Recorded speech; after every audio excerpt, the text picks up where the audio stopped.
All right, you guys, this video I'm going to be doing about somebody that I went to school with. I went to grade school with. My story may be a little choppy because there's some information that I don't remember. So you might catch me in moments where I'll try to fill in the blanks, because I think there was like a psychologist that said that if somebody is suffering from memory loss or not or amnesia, the difficult memories that may have either been suppressed or they just forgotten, if somebody tries to backtrack, they may fill in they may try to fill in the blanks, and they're not trying to be dishonest. It's just they're trying to be as honest to the best of their ability. So there's some things that I don't remember, and if I try to fill in the gaps, please excuse me. And if there's any corrections that need to be made, I'm open to constructive criticism. But I'm telling my story, and I'm doing it the best way I can, despite its imperfections. So here we go. All right, so this video, I'm here to talk about somebody that I went to grade school with. They've been giving me a real hard time, and they've been a bully to me my entire life. I do have some reasons as to why they have bullied me, but there are some reasons that are unknown. Like, there may be some reasons that I may not be fully aware of. But the reason why I am talking about this individual and I'm being divinely guided to expose this person's character is because of the things that they've done to me and the way that they've treated me throughout my entire life. This person has violated my boundaries on every level. And I have tried my very best to be reasonable with this person, to where I had to cut them off. And ever since I cut this person off,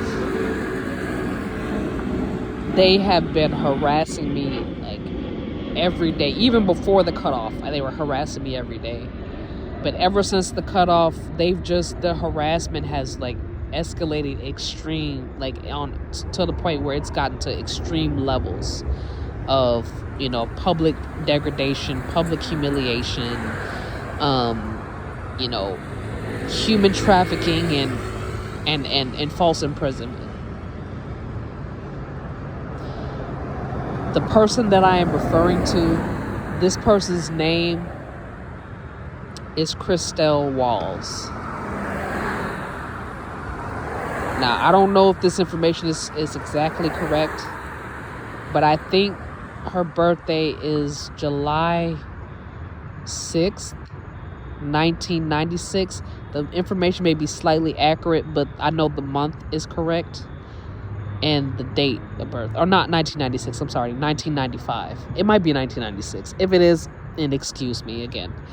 But it's around that range. But I specifically remember Kristelle from high school. I don't remember very many interactions that I had with her in elementary, but I do remember her specifically in high school. So that's what I'm going to go based off of, because that's what I can remember. The rest is it's too foggy, and if I remember more from childhood experiences, I will share as much as I can remember, because I don't want to fill in the blanks. I want to give you guys the truth, and I want to give you accurate information. Because I'm not trying to slander her. I'm not trying to ruin her reputation.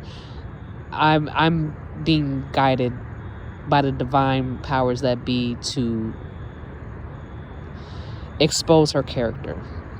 And I don't like having to say these things, because I don't want to appear like I'm looking down at somebody. I'm not trying to flex a superiority complex. It's not about my pride. This is not about ego. This is about saving my reputation. This is about protecting my well-being and saving my health, my mental health, and my physical health.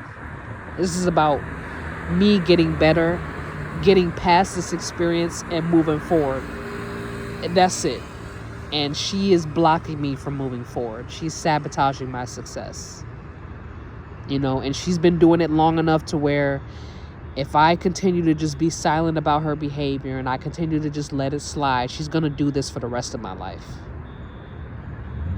She's been doing this for 25 years, 24/7. And right now, enough is enough. Enough is enough. So Kristelle Walls, Kristelle.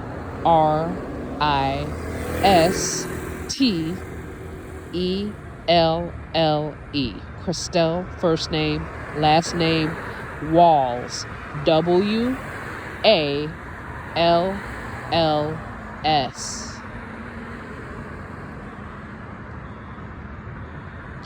I think her zodiac sign is a Cancer, so I think July. Well, no, I know for sure July is her birth month.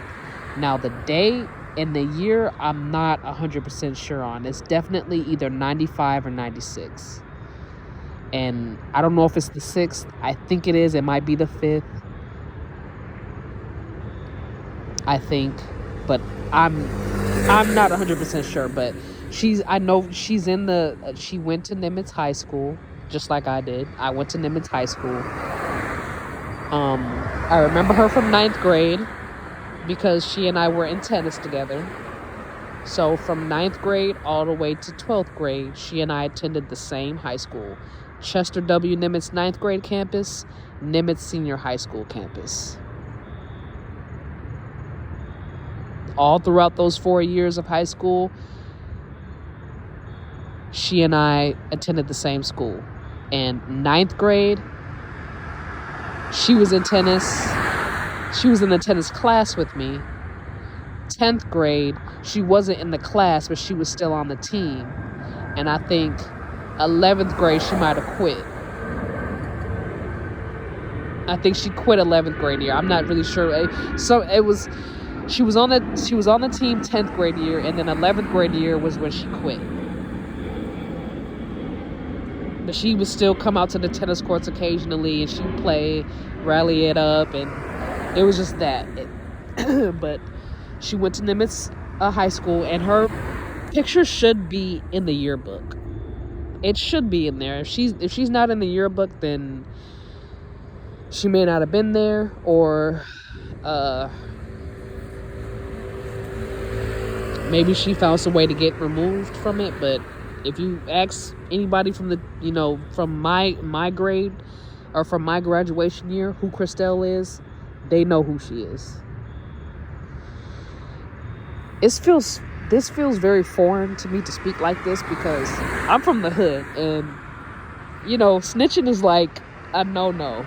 So this is new to me, but at the same time, I had to do this. I mean, she forced my hand. She forced my mouth to do this, to speak about her behavior. I really didn't want to do it, but she pretty much ruined 25 years of my life that I can't get back. And I have to hold her accountable for how she's behaving to this day.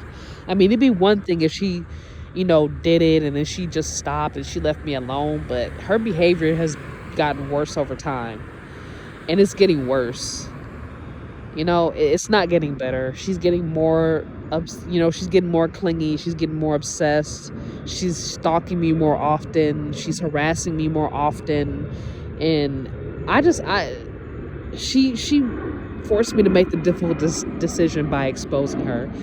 And I really didn't want to do this, but I had to swallow my pride and do the right thing for my own well-being.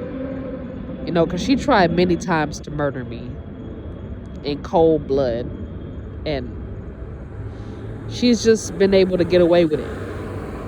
And like I said, this is not about revenge. This is not about getting back at her. This is not about putting her in her place or trying to do something, get her in trouble. This is about my freedom from her harassment. I didn't want to do it, but she forced me to do this.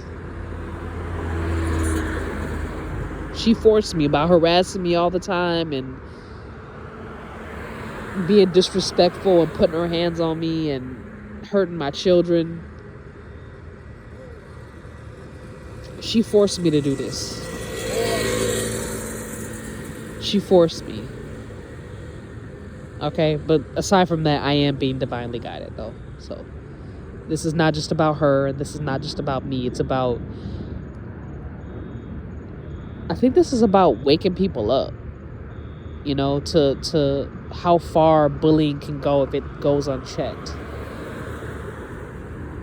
And about exposing people's character when they get out of hand. No one is above getting checked. It don't matter what position they're in.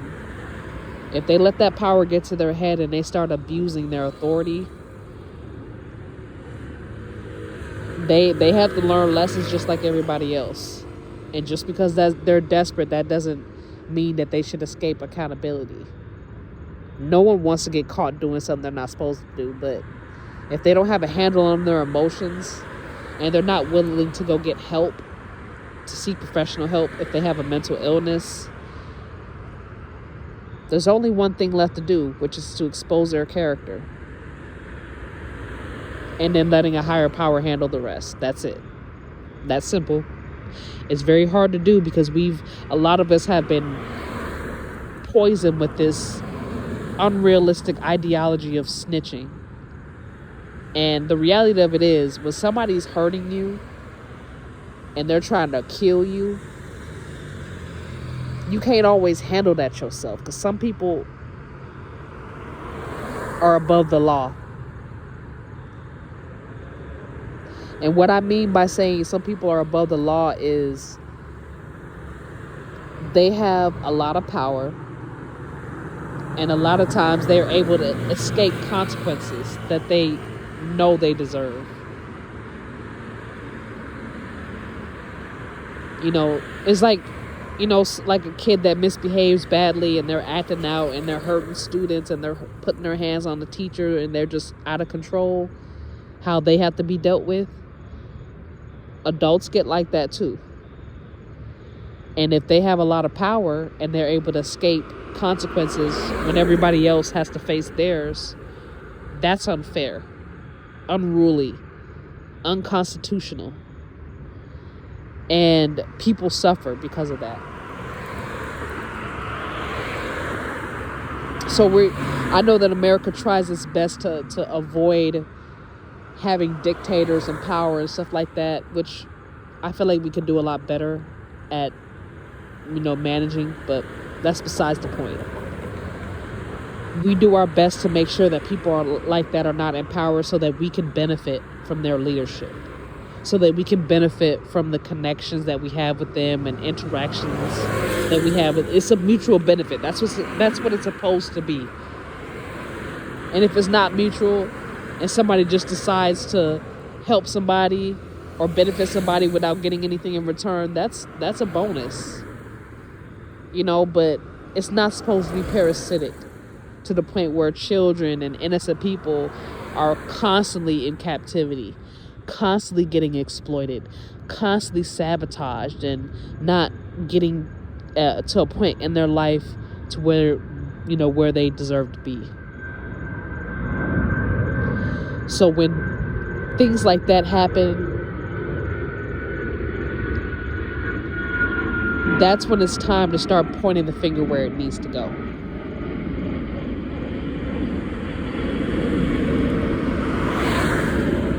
And for my personal situation, Kristelle Walls is the person to blame.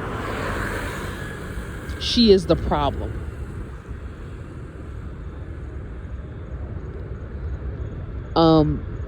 Based off of from what I've experienced with her, she has anger issues. And she's refused to go get help. She's very difficult to work with. She's very stubborn. And even if she knows that she's wrong, she has a difficult time admitting that she's wrong. She has a difficult time apologizing when she knows that she's hurt somebody or when she's crossed the line. She has a difficulty with coming clean when she's done